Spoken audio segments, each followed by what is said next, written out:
In this video, I'm going to go over some tweaks you can make to your render settings so that when you upload your scene to the render network, the total cost of rendering your scene out will in some cases be drastically reduced with just a few of these changes.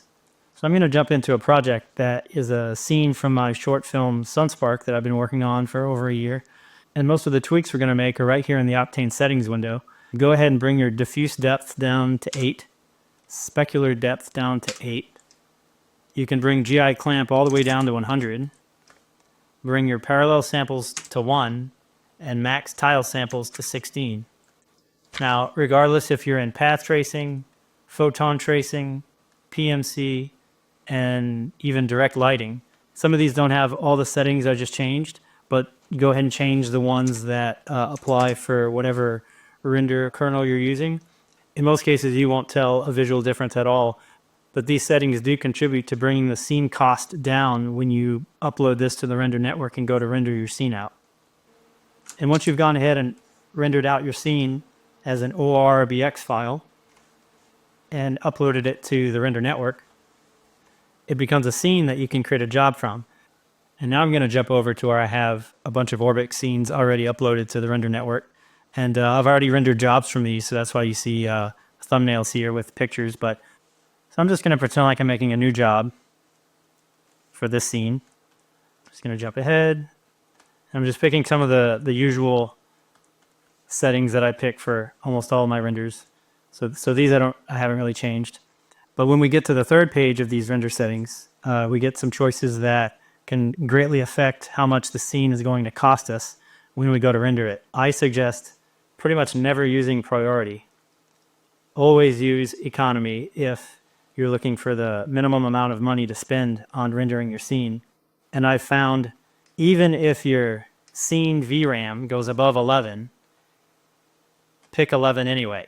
Typically the render nodes will just do out-of-core rendering to make up the difference, but I found that using priority for high VRAM scenes, which allows you to pick 16 or 24, yes, the render will be faster, but you're going to pay for it, and in some cases by a lot. So I've learned to always pick economy, and if I need VRAM at 11 or higher, I just pick 11, and then I proceed from there. This next page doesn't really matter what you put for this. This is just for your own estimate, so I always just throw a 1 in there, and then we go ahead with the process. And I'm going to stop it because I don't actually want this. And now to compare the difference between using these settings that I just went through and not using them, these are two versions of the same scene, and I just versioned it because I made a very small change to my animation. But you can see the render credits used with these tweaked settings that I just went over, just about 43 render credits. Whereas without using the tweaks that I just went over, it cost this much, 730 credits. So that's a huge difference, which is actually surprising that it would be that big. But you can see here, the render settings, it's same number of frames, same render engine version. The VRAM is different. I originally requested 24 because this is a very heavy scene in terms of geometry in the VRAM. And here I stopped at 11 and made sure I only picked economy, not priority. And it's the same number of samples, same resolution, pretty much same. Almost everything else is exactly the same. I did pick the DWAB compression here compared to PIZ because I learned DWAB is more efficient. It's a much smaller file.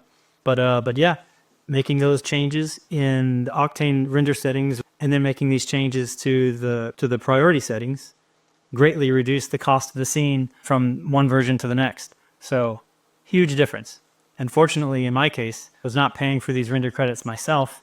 The Render Network Foundation allows for people to apply for grants.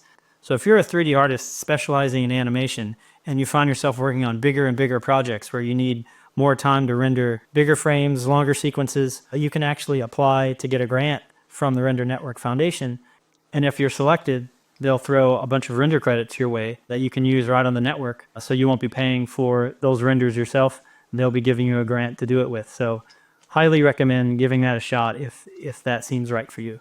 And those are pretty much the tweaks I had to share for hopefully bringing the total render cost down on your own renders. Hopefully that helps you out.